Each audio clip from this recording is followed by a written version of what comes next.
15 over শেষে score ছিল 4 উইকেটে 111 রান। সেখান থেকে মাত্র 1 উইকেট হারিয়ে শেষ 5 ওভারে 77 রান তুলল দিল্লি।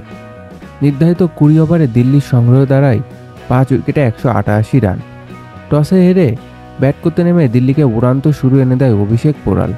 14 বলে 34 রান করে ফিরলেও শুরুটা দারুণভাবেই করেন তিনি। এরপর দ্রুত 2 উইকেট হারায় দিল্লি। তবে এরপর হাল ধরেন লোকেশ রাহুল ও অভিষেক শর্মা। 57 রানের গুরুত্বপূর্ণ জুটি করে দলকে এগিয়ে নিয়ে যায় তারা।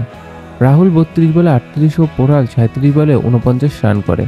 শেষের দিকে ক্রিস্টান স্টপস 34 রানে অপরাজিত থাকে এবং অক্ষর প্যাটেল করে 34 রান। তারা দুজনে মিলে শেষ পর্যন্ত খেলা চালিয়ে যান।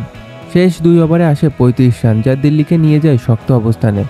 জিততে হলে রাজস্থান রয়্যালসের প্রয়োজন 189 রান। 189 রানের লক্ষ্য তাড়া করতে নেমে যশস্বী ও রানার 50 এনে দিয়েছে ভালো ভিত, কিন্তু শেষ 3 ওভারে ম্যাচ ঘুরিয়ে দিল স্টার্ক ও মোহিত। 19তম ওভারে মোহিত দেন 14 রান, ফলে শেষ ওভারে রাজস্থানের দরকার ছিল মাত্র 9 রান। হেটমায়ার জুরেল জুটিতে 5 বলে নিয়ে নেন 7 রান। শেষ বলে দরকার 2 রান। স্টার্ক লেগ স্ট্যাম্পে বারবার করায় ইয়র্কার 1 রানের বেশি করতে পারেনি জুরেল, ফলে ম্যাচ গড়ায় সুপার ওভারে। আইপিএলের চলিত আসরে এটি প্রথম সুপার ওভারের ঘটনা। সুপার ওভারে রাজস্থানের হয়ে ব্যাট করতে নামেন হেটমায়ার ও রিয়ান পরাগ। স্টার্কের বোলিংয়ে রান তুলতে গিয়ে 2 বার রান আউট। পরাগ ও জয়সাল ফিরলেন ভুল বোঝাবুঝিতে। 5 বলে 11 রানেই থেমে যায় রাজস্থান।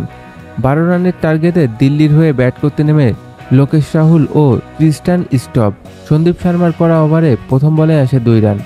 এরপর রাহুল মারেন দুর্দান্ত একটি 4। শেষ 3 বলে দরকার 5 রান।